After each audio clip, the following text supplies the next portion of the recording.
দাঁড়ান দাঁড়ান।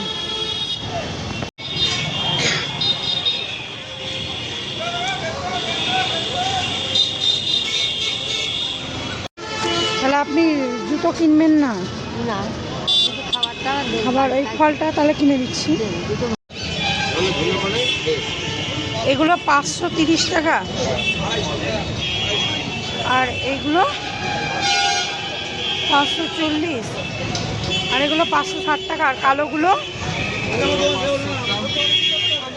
দেখো, এইগুলোই দাও 500 দাও, 40 টাকায়। হ্যাঁ, আর কলার ডজন কত? এটা ভরো।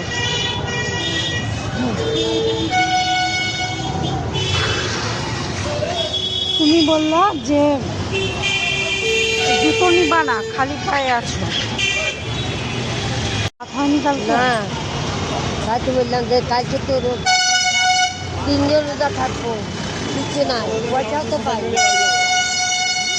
বলছি এতে তোমার ইয়ে আছে, তোমার আঙুর আছে, হ্যাঁ, কলা আছে, আর হচ্ছে আপেল আছে, খেজুর আছে। আমার সামর্থ্য অনুযায়ী কিনে দিলাম, ঠিক আছে? যা পারলাম দিলাম। আবার তো তোমার সাথে আমার দেখা হবেই, দেখা হলে আবার সাহায্য করবো। আর তুমি তো এখানেই থাকো, আমার তো দেখা হবেই। হ্যাঁ, তো তোমাকে বললাম যে আমি একটা চটি কিনে দিচ্ছি, খালি পায়ে এলা, তাও তো চটি নিলা না। থাক, ওই দেখে যে কালকে রোজা শুরু বলে ফল নিলাম, ফলটা খেতে পারবে। এখন শরীর ভালো আছে? ভালো, খুব একটা নেই, হ্যাঁ, খুব একটা ভালো না, মানে এখান থেকে এসে যন্ত্রণা হচ্ছে। যন্ত্রণা দিয়ে কখন এসছো? আমি সকালবেলা আসি, পয়সা কেউ দেয় না, মা দাঁড়ায় টাড়িটায় সারাদিন আছে, সেই কেউ দেয় না, দিচ্ছে না। যা হয় খাচ্ছি, তোর 80 টাকা 90 টাকা যা হয়। ঠিক। যে এখন ছেলে ভালো আছে তো? হ্যাঁ, ছেলে অপারেশন করা হয়ে গেছে, অপারেশন হয়ে গেছে,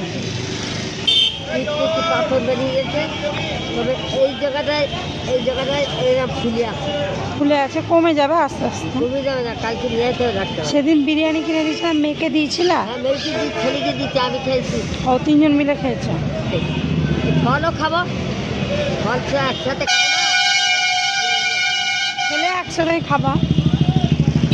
একসাথে খাবো। আমার বাড়ি এখানে, তাহলে থাকো, তাহলে আসছি। হ্যাঁ, ভালো থেকো। ভালো।